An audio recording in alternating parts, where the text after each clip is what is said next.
চট্টগ্রামের পাহাড়তলীতে ৫ কেজি গাঁজাসহ মাদক কারবারি ফারুক গ্রেফতার। চট্টগ্রাম মহানগরীর পাহাড়তলী থানা এলাকা থেকে ফারুক আহমেদ নামের এক মাদক কারবারিকে গ্রেফতার করেছে থানা পুলিশ। শুক্রবার ২২ নভেম্বর বিকাল ৫টায় পাহাড়তলী থানাধীন দুলালা বাদস্ত থানার মূল গেটের বিপরীতে সৈকতের বিকাশের দোকানের সামনে পাকা রাস্তার উপর আকস্মিক চেকপোস্ট পরিচালনা করে তাকে গ্রেফতার করা হয়।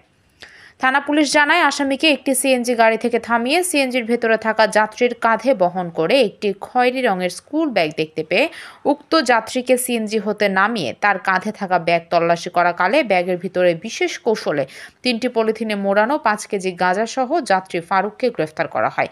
গ্রেফতারকৃত ফারুক কুমিল্লার বরুড়া থানার শাকপুর ৬ নং ওয়ার্ডের মৃত মোবারক হোসেনের ছেলে।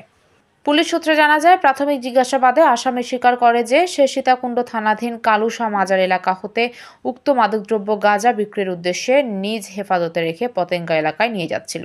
পাহাড়তলী থানার অফিসার ইনচার্জ মোহাম্মদ বাবুল আজাদ বলেন, আমার থানার বিপরীতে একটি বিকাশের দোকানের সামনে থেকে মাদক কারবারি ফারুককে পাহাড়তলী থানা পুলিশ গ্রেফতার করেছে।